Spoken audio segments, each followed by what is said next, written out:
আসসালামু আলাইকুম। আশা করি সবাই ভালো আছেন, সুস্থ আছেন।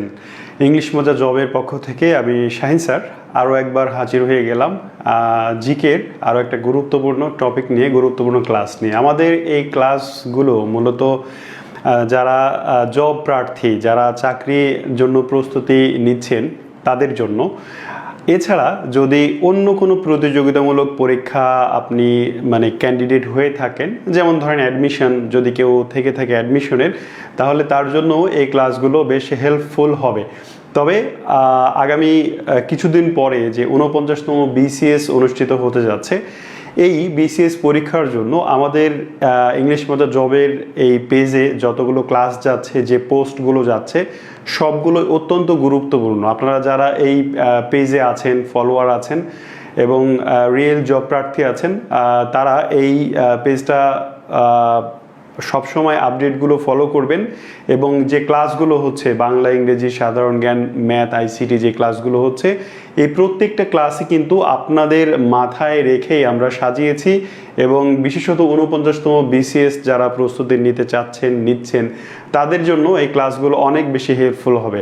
আমি জিকেতে আপনাকে যে টপিকগুলো দেখাচ্ছি, যে টপিকগুলো নিয়ে আলোচনা করছি, সেই টপিকগুলো আপনি যদি প্রিভিয়াস প্রশ্ন দেখে থাকেন, তাহলে বিভিন্ন জায়গায় এই প্রশ্নগুলো এসেছে। এবং বিসিএসের অর্থাৎ পিএসসির পছন্দের যে টপিকগুলো, সেই টপিকগুলোই আমি ধরে ধরে আপনাদের আলোচনা করছি। সাথে সাথে এই টপিক এমন কিছু টপিক, যে টপিকগুলো নিয়ে আলোচনা করছি, যেগুলোতে একজন পরীক্ষার্থীর, একজন শিক্ষার্থীর অনেক বেশি কনফিউশন তৈরি হয়, যেই টপিকগুলো থেকে অনেক ভুল উত্তর দেওয়ার সম্ভাবনা তৈরি হয়, ঠিক সেই টপিকগুলোই বেছে বেছে আমি আলোচনা করার চেষ্টা করছি। তো এই ক্লাসগুলো পেয়ে আপনাদের আসলে আদৌ আপনাদের মেধার পরিধি, জ্ঞানের পরিধি বাড়ছে কিনা, আপনাদের এটা কোনো কাজে লাগছে কিনা, সেটা জানাবেন। যারা এই মুহূর্তে আমার ক্লাস দেখছেন, তাদের একটা কথা বলবো, তাদের একটা রিকোয়েস্ট করব। সেটা হচ্ছে যে, দেখেন, আমরা অনলাইনে আপনার সামনে যখন কথা বলি, আমাদের সামনে তো কোনো মানুষ থাকে না, তাই না? ফিজিক্যালি কোনো মানুষ থাকে না। আপনারা নিশ্চয়ই এটা ফোনে বা ল্যাপটপে বা পিসিতে দেখছেন, একটা ডিভাইসে দেখছেন। তো আমরা যারা টিচার, যারা ক্লাস নিই, যারা ক্লাস করাই, তারা এই অডিয়েন্সগুলোকে প্রাধান্য দিয়েই ক্লাস নিই। আমরা সেই অডিয়েন্সগুলোকে গুরুত্ব দিয়েই কথা বলি। এখন আপনারা হ্যাঁ, মনোযোগ ধরে রাখার জন্য চুপচাপ ক্লাস করা বেটার, বাট যে ক্লাস নিচ্ছে, যে কথা বলছে, তারও আসলে একটা মনোযোগের, আকর্ষণের, আগ্রহের জায়গা তৈরি হয়। এবং সেটা হচ্ছে আপনাদের রেসপন্স। আপনারা যদি যথেষ্ট সাড়া না দেন, আপনারা যদি যথেষ্ট রেসপন্স না করেন, ক্লাস আপনি করছেন, আপনি আসলে এই বিষয়গুলো বুঝতে পারছেন অথবা বুঝতে পারছেন না, এই বিষয়গুলো যদি আমাদের জানান, তাহলে আমরা আসলে আরও বেশি অনুপ্রাণিত হই এবং আমার ক্লাসে আসলে সত্যি বলতে একজন টিচারের আরও বেশি মনোযোগ আসে। ঠিক আছে? সো যারা এই মুহূর্তে আমার এই ক্লাসটা দেখছেন, তাদেরকে আমি বলবো, আপনারা অন্তত একবার হলেও সাড়া দেন যে আপনি সাথে আছেন, ক্লাসটা দেখছেন, ক্লাসটা ভালো লাগছে অথবা ভালো লাগছে না, বুঝতে পারছেন বা পারছেন না, এই বিষয়গুলো জানান। অথবা আমি দেখা যাচ্ছে যে কথা বলতে বলতে এই টপিকেরই হয়তো গুরুত্বপূর্ণ কোনো ইস্যু আমি ছেড়ে যাচ্ছি, স্কিপ করে যাচ্ছি ভুলে, সেইটা আপনি আমাকে একটু মনে করিয়ে দিতে পারেন যে, স্যার, আপনি এই জিনিসটা বললেন না, অথবা এই জিনিসটা সম্পর্কে আরও জানতে চাই। এরকম আপনার জানার আগ্রহ যত আমি দেখতে পাবো, এবং তাহলে আমার পক্ষ থেকে কি হবে, আপনাকে জানানোটা অনেক বেশি সহজ হবে এবং সুন্দরভাবে ইনশাল্লাহ জানাতে চেষ্টা করব। সো দেখেন, আজকে আমি যে টপিক নিয়ে কথা বলবো, সেটা হচ্ছে আন্তর্জাতিক লাইন ও সীমানা। এই বিষয়টা আসলে কি? এই বিষয়টা খুবই গুরুত্বপূর্ণ। পিএসসি সহ বাংলাদেশের যেই প্রতিষ্ঠানগুলো চাকরির পরীক্ষা নেয়, তাদের কাছে পছন্দের যে টপিক, তার মধ্যে এইটা একটা, এই লাইন এবং সীমানা। লাইন এবং সীমানা মানে নিশ্চয়ই বোঝেন। খুব সংক্ষেপে আমি যদি আপনাকে সীমানা বুঝাইতে চাই, তাহলে ব্যাপার হচ্ছে যে, আপনার একটা জমি আছে, আপনার একটা জমি আছে, এই জমিটা আপনার, এই জমির চারটা সীমানা আছে, না, চারটা দিক বা চারটা দিকের সীমানা আছে। এই সীমানাকেই এটাকে আমরা ব্যক্তিগত জমির সীমানা বলছি। ঠিক একইভাবে আপনার ব্যক্তিগত জমির সীমানার মতো আপনি যে ওয়ার্ডে বসবাস করেন সেইটার একটা সীমানা আছে, যে এইটা এই ওয়ার্ডের অন্তর্গত। আপনি যে ইউনিয়নে বসবাস করেন, ঠিক আমি আপনাকে আসলে আরেকটু স্পেসিফিকভাবে বোঝাই। ধরেন এইটা আপনার বাড়ি, আপনার বাড়ির ভিটার একটা সীমানা আছে, জমির একটা সীমানা আছে, বা আইল আমরা যাকে বলি, যেখান থেকে বঙ্গযোগ আইল, বাঙ্গাল শব্দের উৎপত্তি হয়েছে। এবার আপনি যে গ্রামে বসবাস করেন তার একটা সীমানা আছে, আপনি যে ওয়ার্ডে বসবাস করেন তার একটা সীমানা আছে। সব গোল গোল না, আমি জাস্ট গোল করে দেখাচ্ছি। এরপরে ওয়ার্ড, তারপরে ইউনিয়ন, ইউনিয়নের পরে থানা, থানার পরে জেলা, জেলার পরে বিভাগ, বিভাগের পরে আপনার দেশের সীমানা, তাই না? এবার এইটা মনে করেন আপনার দেশের সীমানা, তাহলে ঠিক এর এই পাশেই আরো একটা দেশ আছে এরকম, এই পাশটা আপনার দেশ আর উল্টা পাশটা অন্য একটা দেশ। এই দেশের সীমানা নিয়েই কথা বলবো। পৃথিবীতে যত দেশ আছে এই প্রত্যেকটা দেশেরই নির্দিষ্ট একটা সীমারেখা আছে, সীমানা আছে। এই সীমানাকে বিভিন্ন সময় কিছু মানে ব্যক্তি এই সীমানা ভাগ করে দিয়েছেন, তাদের নাম অনুযায়ী ওই সীমানার নাম হয়েছে। এই সীমানাকে আমরা বলছি লাইন। লাইন আর সীমানা আসলে একই জিনিস। এবার আমরা আসলে কেন এটা পড়বো, কেন এটা পড়তে হবে? দেখেন, আপনার দেশের যে সীমানা, এই দেশের সীমানা মতো পৃথিবীর আরো যে দেশগুলো আছে সবার সীমানা আছে। এবার আপনি কি আসলে পৃথিবীর এই 195টা দেশেরই সীমানা পড়বেন? এই সবগুলোই কি গুরুত্বপূর্ণ? সবগুলোই কি পরীক্ষায় আসবে? না। এই যে 195টা দেশ, এর মধ্যে কিছু দেশের সীমানা আছে যেগুলো বিরোধপূর্ণ, যেগুলো বিভিন্ন কারণে আন্তর্জাতিকভাবে গুরুত্বপূর্ণ। এর মধ্যে আমাদের বাংলাদেশও পড়ে। বাংলাদেশ এবং ভারতের সীমানা আসলে গুরুত্বপূর্ণ একটা সীমানা। আবার ভারত পাকিস্তান, ভারত চীন, হ্যাঁ, জার্মানি পোল্যান্ড, তারপরে হচ্ছে রাশিয়া ইউক্রেন, আমেরিকা কানাডা, উত্তর কোরিয়া দক্ষিণ কোরিয়া, এইভাবে বেশ কিছু দেশের সীমানা নিয়ে প্রশ্ন হয় এবং আমাদের এগুলো জানতে হয়। এখন এইখানে সমস্যা যেটা সৃষ্টি হয় সেটা হচ্ছে আপনাকে একটা সীমানার নাম দিয়ে বলবে এই সীমানা কোন দুটি দেশের মধ্যে অবস্থিত। উদাহরণস্বরূপ একটা খুব পরিচিত একটা সীমানার নাম করি, লাইন অফ কন্ট্রোল। একটা সীমানার নাম হচ্ছে লাইন অফ কন্ট্রোল। আপনাকে পরীক্ষা জিজ্ঞেস করবে লাইন অফ কন্ট্রোল কোন দুটি দেশের মধ্যে অবস্থিত বা কোন দুটি দেশের সীমানা। 4টা অপশন থাকবে, স্বাভাবিকভাবেই আপনাকে সঠিক উত্তরটা বেছে নিতে হবে। তো আমরা তাহলে আজকের ক্লাসে আসলে কোন লাইন আর সীমানা পড়বো আর একটু পেছনে যে একটু দেখিয়ে দিই আপনাকে।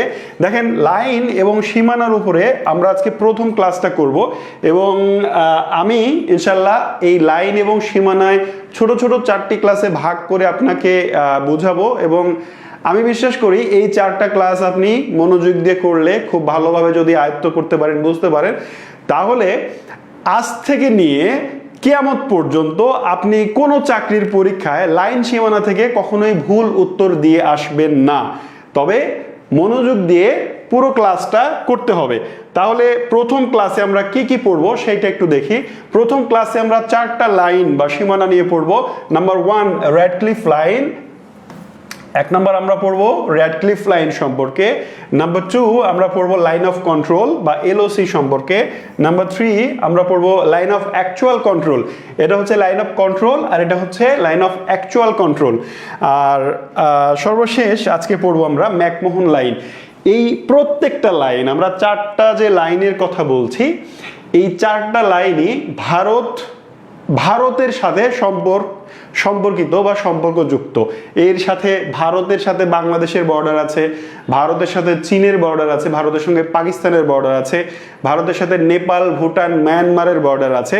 তো এই 4টা লাইন ভারতের সাথে বাংলাদেশ, ভারতের সাথে পাকিস্তান, ভারতের সাথে চীন, মূলত এই 3টা দেশের মধ্যে এই 4টা সীমানা বিস্তৃত। তাহলে আমরা প্রথমে র্যাডক্লিফ লাইন সম্পর্কে পড়ব। তো এই লাইনগুলো পড়ার আগে সবগুলো লাইন যেন আমরা একসাথে দেখতে পাই, সেজন্য আমাদের পুরো ভারত সম্পর্কে একটা একেবারেই স্বচ্ছ ধারণা থাকতে হবে, ঠিক আছে? আচ্ছা, অনেকেই যোগ দিয়েছেন, ওমর ফারুক, মুক্তামণি, তারপরে হচ্ছে আশরাফুল ইসলাম, সঞ্জিদা আক্তার, আদিব ইসলাম, অনেকে যোগ দিয়েছেন, সালাম দিয়েছেন। ওয়ালাইকুম আসসালাম। আমি আবারও বলছি, যারা এই মুহূর্তে যোগ দিয়েছেন, যারা এই মুহূর্তে ক্লাসটি করছেন, একটু জানান যে আপনি সাথে আছেন, কি জানতে চান আর কেমন লাগছে সেটা একটু জানাবেন। তাহলে আমরা চলে যাই আমাদের ভারত, এই জায়গাটা দেখতে হবে। আপনি যখন লাইন অফ কন্ট্রোল, আমি যে 4টা লাইনের কথা বললাম, line of control, line of actual control, Radcliffe line এবং ম্যাকমোহন লাইন, এই 4টা লাইন সম্পর্কে পড়তে যাবেন, তখন আপনাকে খুব ভালোভাবে ভারতের ম্যাপটা সম্পর্কে আইডিয়া রাখতে হবে। ভারতের ম্যাপ মানে দেখেন তো, ভারতের জন্ম কি 1947 সালে? না, ভারতের জন্ম আরো বহু আগে, প্রাগৈতিহাসিক যুগে ভারতীয় উপমহাদেশের জন্ম। 1947 সালে যে পার্টিশনটা হয়েছে, এইটা আপডেট একটা সীমানা বা পার্টিশন। কিন্তু ভারত বলতে সুপ্রাচীন কাল থেকে, এই যে আমি বোর্ডে যে মানচিত্রটা দেখতে পাচ্ছেন, লাল কালার দিয়ে লাল যে সীমানা দিয়েছি, এই লাল সীমানা, লাল রেখার মধ্যে যে জায়গাটা দেখতে পাচ্ছেন, এই পুরোটা আসলে ভারত বা ভারতবর্ষ বা ভারতীয় উপমহাদেশ, এভাবে আমরা চিনি। এই ভারতীয় উপমহাদেশ, ভারতবর্ষ, এই জায়গাটাতে আমরা জানি যে বিভিন্ন বংশ বিভিন্ন সময় শাসন করেছে। আমরা ইতিহাসের ক্লাস করছি না, সুতরাং ওই দিকে যাব না। আমরা দেখব যে 1947 সালের ঘটনা কি ঘটেছে। আমরা জানি যে পলাশী যুদ্ধের মাধ্যমে 1757 সালে এই ভারতবর্ষের মূলত বাংলা প্রথমে ব্রিটিশদের দখলে চলে যায় এবং কালক্রমে তারা বিভিন্ন কলা কৌশলে জোর করে বা বিভিন্নভাবে তারা পুরো ভারতীয় উপমহাদেশ দখল করে ফেলে এবং তাদের বিরুদ্ধে অনেক আন্দোলন সংগ্রাম হয়। দীর্ঘ আন্দোলন সংগ্রামের পর প্রায় 290 বছর শাসন করে ব্রিটিশরা এই উপমহাদেশ থেকে বিদায় নেয়। যখন তারা বিদায় নেয়, এই এখন কি মাস চলছে? আগস্ট মাস, তাই না? আগস্ট মাস। এই আগস্ট মাসেরই 15 তারিখে ব্রিটিশ এই ভারতীয় উপমহাদেশে 2টা দেশের জন্ম দিয়ে চলে যায়, 2টা দেশকে স্বাধীনতা প্রদান করে চলে যায়। একটা হচ্ছে ভারত, একটা হচ্ছে পাকিস্তান। এই যে পাকিস্তান, আসলে এইটাও পাকিস্তান ছিল। যখন 1947 সালে ভারত ভাগ হয়, ভারত স্বাধীনতা অর্জন করে, তখন 2টা দেশ ছিল। একটা হচ্ছে পাকিস্তান, এটা হচ্ছে পশ্চিম পাকিস্তান, এটা ছিল পশ্চিম পাকিস্তান, আর এইটা ছিল পূর্ব পাকিস্তান, তাই না? এগুলো আমরা সবাই জানি। এবার দেখেন তো, পূর্ব পাকিস্তান আর পশ্চিম পাকিস্তান আসলেই তো পাকিস্তান, তাই না? মূল ভাগটা হচ্ছে ভারত এবং পাকিস্তান, 2টা দেশ। এইবার এই যে পাকিস্তান আর ভারতের যে বর্ডারটা নির্ধারণ করা হলো, যে সীমানাটা নির্ধারণ করা হলো, কখন? 1947 সালে। সেই বর্ডারটার নাম হচ্ছে র্যাডক্লিফ লাইন। আমি আপনাকে একটু এটা আলাদা করে দেখাচ্ছি। এই যে এইটা আমরা বললাম পূর্ব পাকিস্তান, মানে এইটাও পাকিস্তান, এই নীল দাগটা, আবার এইটাও পাকিস্তান, এই নীল দাগটা, এইটার নাম হচ্ছে র্যাডক্লিফ লাইন। আশা করি বোঝাতে পেরেছি। কখন হচ্ছে ঘটনাটা? 1947 সালে ভারত পাকিস্তান স্বাধীন হচ্ছে। তো ভারত পাকিস্তান যখন 2টা দেশ আলাদাভাবে স্বাধীন হচ্ছে, তখন তো তাদের সীমানা থাকবে, তাই না? আপনার বাবা মারা মানে আপনার বাবার সম্পত্তি ভাগ হচ্ছে। হ্যাঁ, আপনার বাবা আপনাদের 2 ভাইয়ের মধ্যে সম্পত্তি ভাগ করে দিচ্ছে। এইবার আপনার বাবার মোট সম্পত্তি ছিল এইটা। এবার আপনার এবং আপনার ভাইয়ের মধ্যে যখন সম্পদ ভাগ হচ্ছে, তখন মনে করেন যে আপনি ওই সম্পত্তির 2 দিকে 2টা অংশ পাচ্ছেন। হ্যাঁ, এই দিকে একটা অংশ পাচ্ছেন আর এই দিকে একটা অংশ পাচ্ছেন, মানে আপনি পাচ্ছেন এইটা আর আপনার ভাই পাচ্ছে এইটা। তাহলে দেখেন তো, এই যে 2 ভাইয়ের মধ্যে সম্পদের যে আইলটা হলো, যে সীমানাটা হলো, এটা করে দিলেন আপনার বাবা, এবং আপনার বাবার নাম ধরলাম যে এ। তাহলে আপনার বাবার নাম অনুসারে এই সীমানাটার নাম আপনারা 2 ভাই বললেন যে এইটা, এই আইলটার নাম, এই সীমানাটার নাম হচ্ছে এ সীমানা। ঠিক আছে? এবার এইটাই আসলে র্যাডক্লিফ লাইন, ঠিক এমনই। 1947 সালে ভারত পাকিস্তান যখন স্বাধীন হচ্ছে, তখন এই ভারত এবং পাকিস্তানের সীমানা নির্ধারণ করার জন্য স্যার সিরিল র্যাডক্লিফকে দায়িত্ব দেওয়া হয় যে সীমানা অঙ্কন করো। হ্যাঁ, র্যাডক্লিফ লাইন আমরা আরেকটা ম্যাপে দেখব, মূল র্যাডক্লিফ লাইন। তো সীমানা নির্ধারণ করার কথা বলা হলো এবং তখন তিনি সীমানা নির্ধারণ করে দিলেন এবং ওই সীমানার নামেই র্যাডক্লিফ লাইন। এটা হচ্ছে আমরা একটা সীমানা দেখলাম। আরেকটা সীমানার কথা আমরা বলছি যে এই সীমানাটার নাম হচ্ছে লাইন অফ কন্ট্রোল। এই লাইন অফ কন্ট্রোল হচ্ছে জম্মু এবং মানে কাশ্মীরে ভারত এবং পাকিস্তানের সীমানা, আর লাইন অফ অ্যাকচুয়াল কন্ট্রোল হচ্ছে কাশ্মীরে চীন এবং ভারতের সীমানা। ঘাবড়ানোর কিছু নাই, আমি এই ম্যাপে জাস্ট সবগুলো একবার দেখিয়ে দিচ্ছি, এরপরে প্রত্যেকটা আলাদা আলাদাভাবে দেখাবো। এবার আরেকটা লাইনের নাম হচ্ছে ম্যাকমোহন লাইন। এই যে ভারতের সাথে চীনের অন্য প্রান্তে যে সীমানা, সেইটার নাম হচ্ছে ম্যাকমোহন লাইন। তাহলে আমরা আজকে যে চারটা সীমানা পড়বো, চারটা লাইন পড়বো, সেইটা আমরা পড়ার শেষে এই ম্যাপে এসে আরেকবার মিলিয়ে নিব। তাহলে চলুন প্রথমেই আমরা বিস্তারিতভাবে র্যাডক্লিফ লাইন সম্পর্কে একটু জেনে নিই। র্যাডক্লিফ লাইন, র্যাডক্লিফ এইটা একজন মানুষের নাম। র্যাডক্লিফ কার নাম? একজন মানুষের নাম। ওই যে আপনার বাবার সম্পদ ভাগ করার কথা বললাম, জাস্ট ওই রকমই ঘটনা ছিল যে যেই কথাটা এতক্ষণ বললাম আমি আর রিপিট করবো না, 1947 সালে যখন ভারত পাকিস্তান ভাগ হচ্ছে তখন লর্ড মাউন্ট ব্যাটেন, কি নাম? লর্ড মাউন্ট ব্যাটেন, তিনি ছিলেন এই ভারতবর্ষে ব্রিটিশ শাসক। 47 সালে ব্রিটিশ পার্লামেন্টে ভারত স্বাধীনতা আইন পাশ হয়ে গেল এবং সেই 47 সালের ভারত স্বাধীনতা আইন যখন পাশ হচ্ছে তার আগে একটা সীমানা নির্ধারণ করার প্রয়োজন পড়লো। আমরা দ্বিজাতি তত্ত্বের কথা শুনেছি, মোহাম্মদ আলী জিন্নাহ দ্বিজাতি তত্ত্বের উত্থাপক বা প্রবর্তক। তিনি যখন আন্দোলন হচ্ছে, যখন ব্রিটিশরা মনে করছে যে ঠিক আছে তোমাদের আমরা স্বাধীনতা দিব, তখন লাহোর প্রস্তাবে এই দ্বিজাতি তত্ত্বের কথা প্রথম আসে। 1940 সালের ঘটনা, এইটা নিয়ে আমরা অন্য ক্লাসে কথা বলবো বিস্তারিত। তো দ্বিজাতি তত্ত্বের মূল কথা ছিল যে ভারতীয় উপমহাদেশে মূলত প্রধানত যেহেতু দুইটি জাতি বাস করে, একটা হিন্দু আর একটা হচ্ছে মুসলিম, সুতরাং একটা দেশ দিয়ে আমাদের হবে না, আমাদের দুইটা দেশ প্রয়োজন। একটা মুসলিমদের জন্য মুসলিম সংখ্যাগরিষ্ঠ এলাকা নিয়ে একটা মুসলিম রাষ্ট্র গঠিত হবে, আর হিন্দু সংখ্যাগরিষ্ঠ এলাকা নিয়ে ভারত গঠিত হবে এবং মুসলিম সংখ্যাগরিষ্ঠ এলাকার নাম হবে পাকিস্তান, আর হচ্ছে যে ইন্ডিয়া বা ভারত সেটা তো থাকবে। এই হলো দ্বিজাতি তত্ত্ব।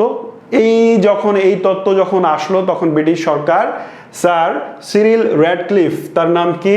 স্যার সিরিল র্যাডক্লিফ, তাকে দায়িত্ব দিলেন 1947 সালে যে ঠিক আছে র্যাডক্লিফ বস, তুমি একটা কাজ করো, তুমি হচ্ছে এই যে ভারত আর পাকিস্তান, কোন এলাকা নিয়ে ভারত বানানো যায় আর কোন এলাকা নিয়ে পাকিস্তান বানানো যায় এরকম একটা ম্যাপ তৈরি করে ফেলো। এবার একটা কমিশন, একটা কমিটি গঠন করা হলো 47 সালে র্যাডক্লিফ এর নেতৃত্বে। র্যাডক্লিফ একাই যে ম্যাপটা আঁকলেন বা ভাগ করলেন ব্যাপারটা এরকম না, তার বোর্ডে আরো মেম্বার ছিলেন, বাট চূড়ান্ত সীমানা নির্ধারণ করলেন র্যাডক্লিফ। এইবার র্যাডক্লিফ কি করলেন দেখেন, আমরা একটু খেয়াল করি, এই যে পুরোটা ভারত, এই ভারতের এইখান দিয়ে একটা দাগ টেনে দিলেন যে এই দিকে হবে, উপর থেকে এই দিকে হবে পাকিস্তান আর এই দিকে হবে ইন্ডিয়া। আবার এই জায়গায় আমরা বর্তমানে বাংলাদেশের যে অঞ্চলটা, এই জায়গাতেও মুসলমানদের সংখ্যা বেশি, হ্যাঁ, মুসলিম সংখ্যাগরিষ্ঠ এলাকা। এই জন্যে এইখানে একটা আইল তোলা হলো, আর এই জায়গা বাংলাদেশের ম্যাপের যে বর্তমান বর্ডার, এইখানে একটা দাগ দেওয়া হলো। এই দুইটা সীমানা কে নির্ধারণ করলেন? র্যাডক্লিফ। এই জন্যে এই সীমানাটার নাম হচ্ছে র্যাডক্লিফ লাইন, এই সীমানাটার নাম হচ্ছে র্যাডক্লিফ লাইন। ওকে, একটু খেয়াল করি র্যাডক্লিফ লাইন তাহলে কোন দুটি দেশের মধ্যে অবস্থিত। আপনাকে যদি জিজ্ঞেস করে যে পাকিস্তান এবং ভারতের মধ্যে সীমানার নাম কি, অপশনে অন্য থাকলো, সাথে থাকলো র্যাডক্লিফ লাইন, তাহলে অ্যান্সার হবে র্যাডক্লিফ লাইন। অর্থাৎ র্যাডক্লিফ লাইন হচ্ছে ভারত ও পাকিস্তানের মধ্যে সীমানার নাম র্যাডক্লিফ লাইন। যেহেতু পাকিস্তানের ভূখণ্ড ছিল দুইটা, পূর্ব পাকিস্তান আর পশ্চিম পাকিস্তান, সুতরাং পূর্ব পাকিস্তান ও পশ্চিম পাকিস্তান মিলেই ভারতের সাথে তাদের সীমানার নাম হচ্ছে র্যাডক্লিফ লাইন। এবার 1971 সালে যখন বাংলাদেশ স্বাধীন হলো তখন কি এই সীমানাটার নাম চেঞ্জ হয়ে গেল? একটু ভালো করে খেয়াল করেন তো। এই সীমানাটা হয়েছিল 1947 সালে। এবার 1971 সালে যখন বাংলাদেশ স্বাধীনতা অর্জন করলো তখন কি বাংলাদেশের ম্যাপটা চেঞ্জ হয়ে গেল? এই ম্যাপে কি কোনো নতুন ভূমি যুক্ত হলো বা কোনো ভূমি ছেড়ে দেওয়া হলো, এরকম হলো না। 1947 সালে যে র্যাডক্লিফ লাইন কার্যকর হয়েছিল ওই সীমানা নিয়েই, ওই সীমারেখা নিয়েই বাংলাদেশের জন্ম হলো 1971 সালে। তাহলে এই র্যাডক্লিফ লাইন কার কার মধ্যে হবে? র্যাডক্লিফ লাইন সীমানা নাম্বার 1, 1 নম্বর হচ্ছে র্যাডক্লিফ লাইন হচ্ছে ভারত ও পাকিস্তানের মধ্যে, তাই না? পাকিস্তান। এইবার 2 নাম্বার হচ্ছে 1971 সালে যখন বাংলাদেশ স্বাধীন হয়ে গেল তখন র্যাডক্লিফ লাইন ভারত ও বাংলাদেশ। তাহলে র্যাডক্লিফ লাইন ভারত পাকিস্তান এবং ভারত বাংলাদেশ উভয় দেশেরই সীমানা। ঠিক আছে, এইখানেই পরীক্ষায় অনেকেই ভুল করেন এই জায়গাটাতে। কেউ কেউ মুখস্থ করে যখন পড়েন, দেখেন এইটা আমি বলছি, গ্যারান্টি দিচ্ছি আপনি যদি বুঝেন আর কোনোদিন ভুল হবে না র্যাডক্লিফ লাইন।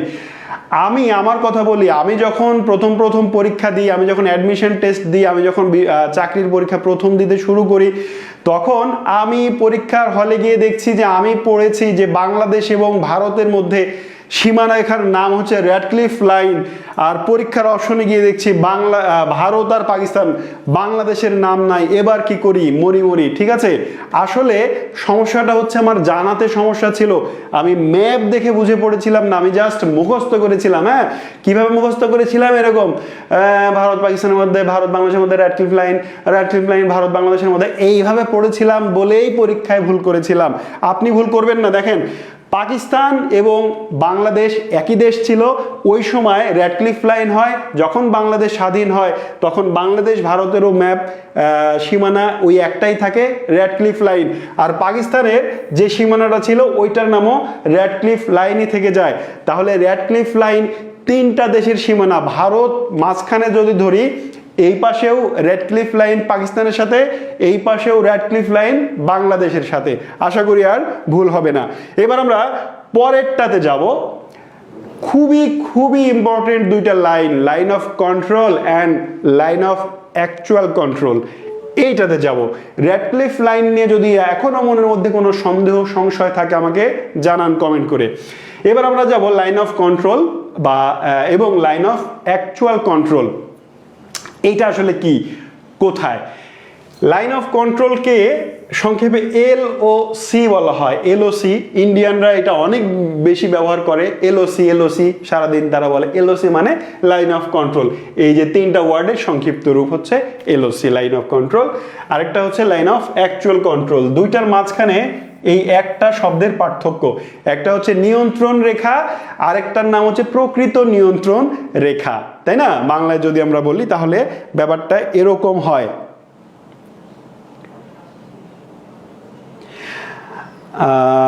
আমি একটা কমেন্ট পড়তে চাই। সালমা সিদ্দিকা ঝর্ণা মণ্ডল বলছেন যে স্যার, বাংলাদেশ বিষয়াবলী এবং আন্তর্জাতিক বিষয়াবলী নিয়ে একটা কোর্সের ব্যবস্থা করেন প্লিজ। অন্য বিষয় অনলাইনে কোর্স পেলেও এই 2টা বিষয় পাই না।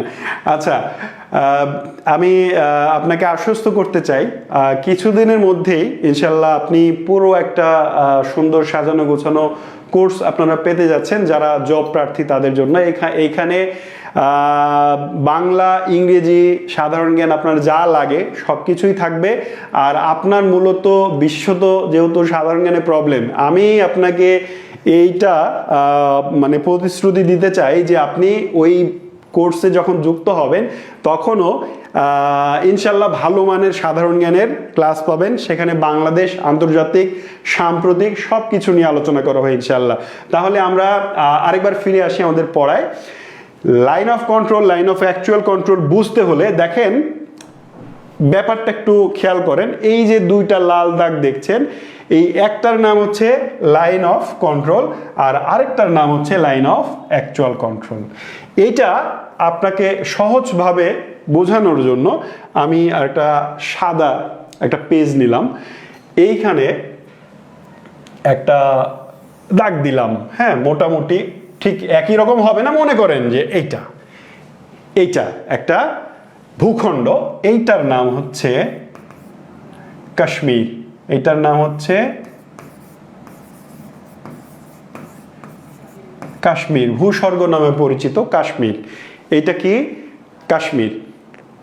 আমরা ওই ম্যাপে একটু দেখে আসি। প্রথম ম্যাপে এই যে এই জায়গাটা একটু খেয়াল করেন, এই জায়গাটার নাম হচ্ছে কাশ্মীর। আমি যে সাদা পেজে যেটা আঁকালাম সেটা মনে করেন এটার নাম হচ্ছে কাশ্মীর। এর কাশ্মীর নিয়ে, কাশ্মীরের ইতিহাস নিয়ে একটা পূর্ণাঙ্গ ক্লাস হতে পারে। তো আমি আজকে কাশ্মীরের ইতিহাস যতটুকু না বললে আপনাকে লাইন বোঝাতে সমস্যা হবে ততটুকু বলছি। কাশ্মীর নিয়েই একটা বিস্তারিত ক্লাস করা যেতে পারে। দেখেন, আমরা একটু জাস্ট ঘটনার ইতিহাসের যতটুকু প্রয়োজন ততটুকু একটু জেনে আসি। 1947 সালে কি হচ্ছিল? ভারত পাকিস্তান স্বাধীন হলো, তাই না? এবার 47 সালে ভারত পাকিস্তান যখন স্বাধীন হচ্ছে, তখন ওইখানে ওই যে ভারত স্বাধীনতা আইনে বেশ কিছু ধারা ছিল। তার মধ্যে একটা ছিল যে মুসলিম সংখ্যাগরিষ্ঠ অঞ্চলগুলো নিয়ে পাকিস্তান হবে। এই অঞ্চলগুলো কোনগুলো উল্লেখ করে দেওয়া ছিল, যে বর্তমান পাকিস্তান এবং পূর্ব পাকিস্তান যে অংশটা, এই অংশগুলো নিয়ে পাকিস্তান নামক একটা রাষ্ট্র গঠন হবে। হিন্দু অধ্যুষিত এলাকা নিয়ে ভারত নামক আরেকটা রাষ্ট্র গঠিত হবে। এরপরে আরেকটা ধারা ছিল যে যেই রাষ্ট্রগুলো স্বাধীন রাজ্য বা দেশীয় রাজ্য, ওই শব্দটা হচ্ছে দেশীয় রাজ্য। হ্যাঁ, দেশীয় রাজ্য। এই দেশীয় রাজ্য এরা ইচ্ছে করলে ভারতের সাথেও যোগ দিতে পারবে, ইচ্ছে করলে বাংলাদেশের সাথে, পাকিস্তানের সাথেও যোগ দিতে পারবে, অথবা তারা স্বাধীন থাকতে চাইলে স্বাধীনও থাকতে পারবে।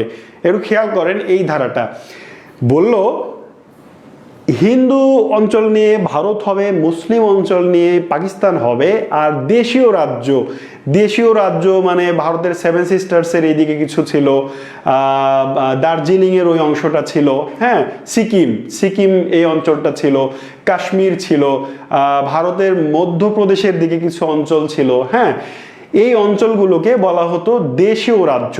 এই দেশীয় রাজ্যগুলো আসলে কি একটু আমরা জেনে নিই। দেশীয় রাজ্য সরাসরি ব্রিটিশদের শাসনের অন্তর্ভুক্ত ছিল না, এরা ব্রিটিশদের অনুগত হয়ে ব্রিটিশদের ট্যাক্স দেওয়ার মাধ্যমে নিজেরাই শাসন করত। এখন স্বায়ত্ত শাসনের মতো অনেকটা বিষয়টা এরকম। তো এইগুলোকে বলা হতো দেশীয় রাজ্য। ওখানে ডিরেক্ট ব্রিটিশরা শাসন করতো না, ওইখানে আলাদা শাসক ছিল যারা ব্রিটিশদের অনুগত হয়ে শাসন করত। এইবার এই কাশ্মীর এই জায়গাটা ওইরকম একটা দেশীয় রাজ্য ছিল। এই কাশ্মীরের ইতিহাস অনেক প্রাচীন, সেটা নিয়ে আমরা অন্য একটা ক্লাসে কথা বলবো। তো কাশ্মীরের ইমিডিয়েট মানে 1947 সালে যখন ভারত পাকিস্তান ভাগ হচ্ছে, তখন কাশ্মীরের যিনি শাসক ছিলেন তার নাম হচ্ছে হরি সিং। কি নাম? হরি সিং। তিনি শিখ ধর্মের অনুসারী। দেখেন, কাশ্মীরের জনসংখ্যার অধিকাংশই মুসলিম সংখ্যাগরিষ্ঠ, মানে ইসলাম ধর্মাবলম্বী, কিন্তু শাসক এই হরি সিং এর বাবা গোলাপ সিং তিনি এই ব্রিটিশদের কাছ থেকে কাশ্মীরটা কিনে নিয়েছিলেন। ঠিক আছে, কাশ্মীর রাজ্য এই হরি সিং এর বাবা নাম হচ্ছে গোলাপ সিং, এই ভদ্রলোক ব্রিটিশদের কাছ থেকে কাশ্মীর কিনে নিয়েছিলেন এবং উত্তরাধিকার সূত্রে হরি সিং তিনি হচ্ছে যে কাশ্মীরের শাসক ছিলেন। যখন ব্রিটিশরা এই যে 3 নম্বর ধারা বললাম যে দেশীয় রাজ্যগুলো চাইলে স্বাধীন থাকতে পারে, 3টা অপশন, চাইলে স্বাধীন থাকতে পারে, চাইলে ভারতের সাথে যোগ দিতে পারে, চাইলে পাকিস্তানের সাথে যোগ দিতে পারে। এইবার এই কাশ্মীর কি করবে সেটা নিয়েই সিদ্ধান্তহীনতায় ভুগছিল। কাশ্মীর সিদ্ধান্তহীনতায় ভুগছিল মানে কাশ্মীরের রাজা হরি সিং সিদ্ধান্তহীনতায় ভুগছিলেন। কেন ভুগছিলেন? কারণ তার দেশের মানুষ অধিকাংশই মুসলিম, কিন্তু তিনি মুসলিম না, তিনি শিখ ধর্মের অনুসারী। এবার হরি সিং যখন এরকম দ্বিধাদ্বন্দ্বের মধ্যে পড়েছেন, 47-এর আগস্টে স্বাধীন হলো ভারত পাকিস্তান, সেপ্টেম্বর অক্টোবরের 26 তারিখের ঘটনা। অক্টোবরে এসে হরি সিং, এই হরি সিং, হ্যাঁ, রাজা হরি সিং যখন চিন্তায় মগ্ন যে কি করব, হোয়াট শুড আই ডু, তখন এই দিক থেকে কাশ্মীরের এই অঞ্চলে পাকিস্তান, এই পাশটা কে ছিল, এই পাশটা ছিল হচ্ছে পাকিস্তান, আর কাশ্মীরের এই পাশটায় ছিল হচ্ছে ভারত। একটু খেয়াল করেন, এই পাশটা ছিল ভারত। এবার পাকিস্তানের খাইবার পাখতুনখোয়া এই অঞ্চল থেকে কি বলে পাখতুন জাতি যোদ্ধারা এই মূলত অন্যভাবে ধরেন যে পাকিস্তানের সৈন্যবাহিনী আক্রমণ করে কাশ্মীরে। ভালো করে খেয়াল করেন, হরি সিং সিদ্ধান্তহীনতায় ভুগছে। 1947 সালের আগস্ট চলে যাচ্ছে, সেপ্টেম্বর চলে যাচ্ছে, অক্টোবরে গিয়েও তিনি সিদ্ধান্তহীনতায় ভুগছেন যে আমি পাকিস্তানে যোগ দিব, ভারতে যোগ দিব, নাকি আমি স্বাধীনই থাকবো। এই সময় পাকিস্তান আক্রমণ করে বসলো কাশ্মীরে, যে কাশ্মীর আমাদের। হ্যাঁ, পাকিস্তান আক্রমণ করে বলল পাকিস্তান আমাদের, পাকিস্তান আমরা নিয়ে নিব। এবার হরি সিং তিনি উপায় অন্তর না পেয়ে ভারতে পালিয়ে গেলেন, ভারতে আশ্রয় নিলেন, এবং ভারতের ওই সময় যিনি প্রধানমন্ত্রী ছিলেন জওহরলাল নেহেরু, তার সাথে 1947 সালের 26 অক্টোবর 1947 সালের 26 অক্টোবর একটা চুক্তি করলেন। এই চুক্তির মাধ্যমে তিনি ভারতের সঙ্গে যোগ দেওয়ার ইচ্ছা পোষণ করলেন। এইবার আমরা এটাকে কাশ্মীর বলেই রাখি, একটু খেয়াল করি আমরা।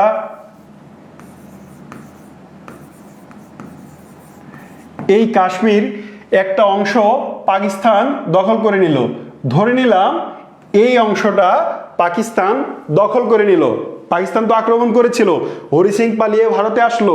এবার পাকিস্তান কাশ্মীরের এই অংশটা দখল করে নিল এবং এইটার নাম দিল আজাদ কাশ্মীর। এইটার নাম দিল কি?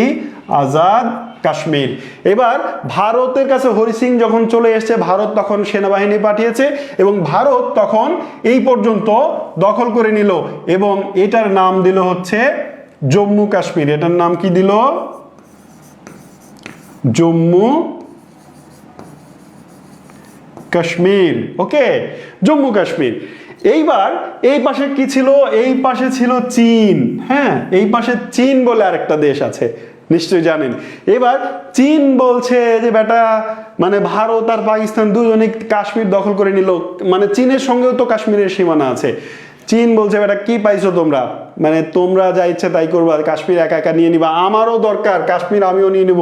এই বলে এই অংশটা দখল করে নিল চীন। এই অংশটার দখল চীন নিয়ে এর নাম দিল আশকাই নাকি আকসাই, একটু আমরা দেখে আসি। হ্যাঁ, আশকাই নাকি এই জায়গাটার নাম,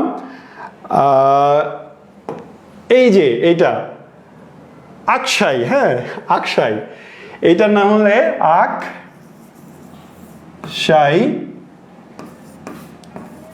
চীন। আমি কি আপনাদের বোঝাতে পারছি কাশ্মীরের ঘটনাটা? একটু খেয়াল করি তো আমরা আরেকবার, আমরা একটু আলাদা কালার ইউজ করি।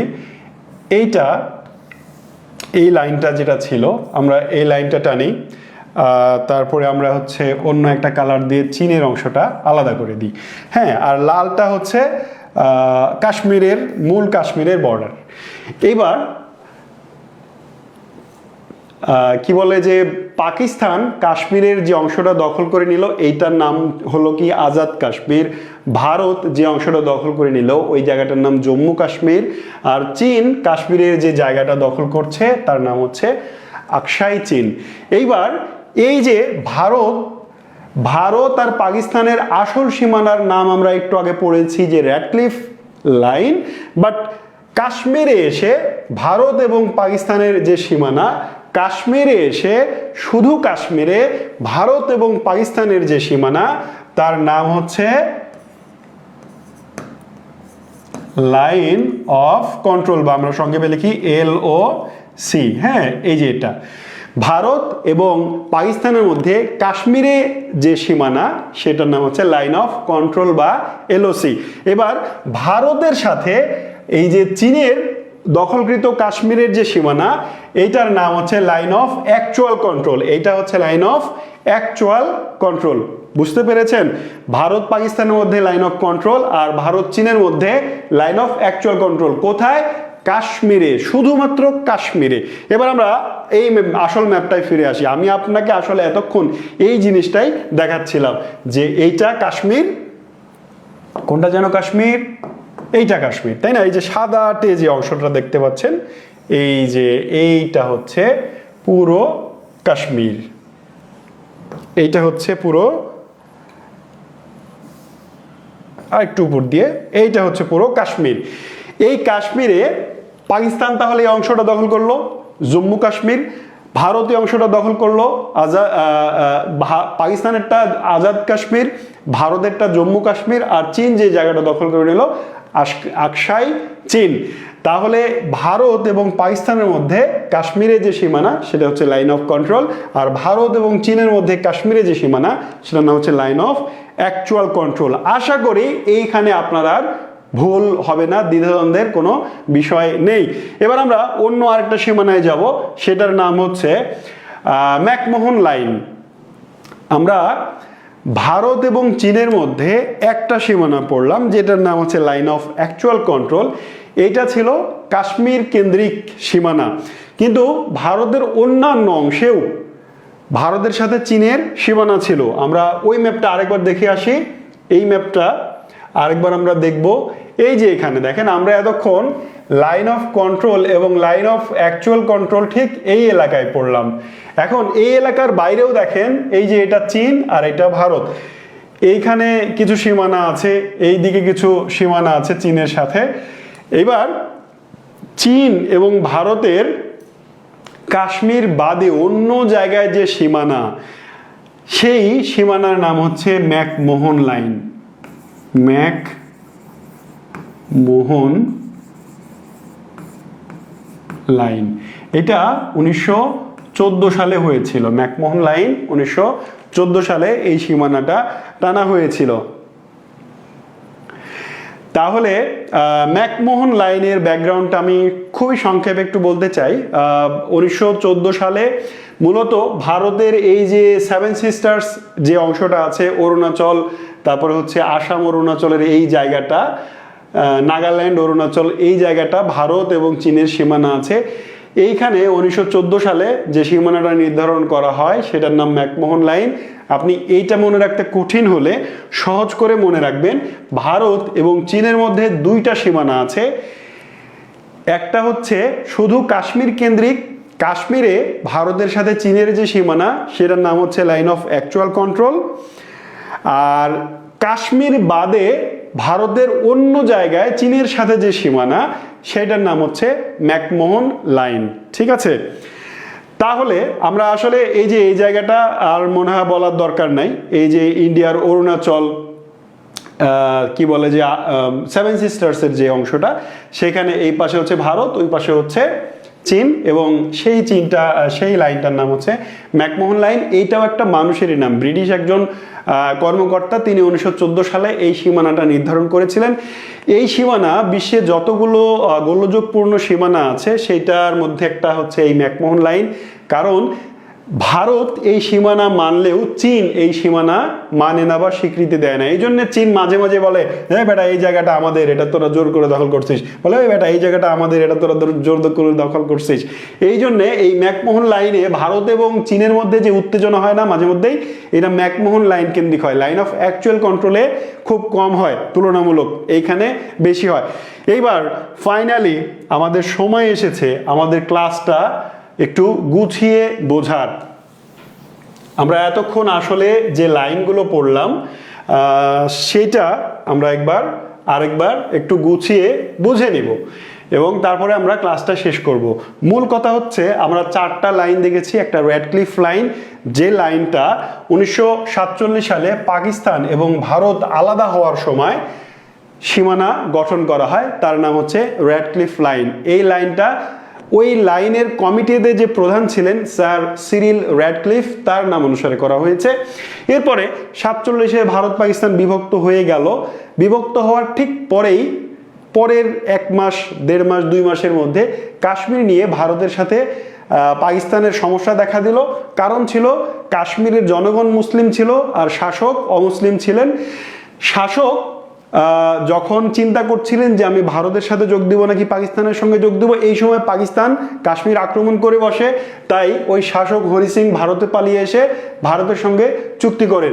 দুই দেশ ইচ্ছা মতো কাশ্মীরকে দখল করে নেয়। ভারত যে অংশটা দখল মানে পাকিস্তান যে অংশটা দখল করে নেয় ওটার নাম হচ্ছে আজাদ কাশ্মীর, আর ভারতের দখলে যেটা থেকে যায় সেটার নাম হয় জম্মু কাশ্মীর। এই দুই কাশ্মীরের মধ্যে পাকিস্তান এবং ভারতের মধ্যে যে সীমানা রেখা টানা হয় তার নাম হচ্ছে লাইন অফ কন্ট্রোল। চীন বলল যে আমারও আসলে কাশ্মীর চাই, আমিও কাশ্মীরের কিছু অংশ আমাকেও দিতে হবে। এবার চীনের সাথে কাশ্মীরে ভারতের যে সীমানা সেটার নাম হয় line of actual control. Actual যদি থাকে তাহলে চীনের সাথে হবে, আর শুধু যদি লাইন অফ কন্ট্রোল থাকে তাহলে সেটা পাকিস্তানের সাথে হবে।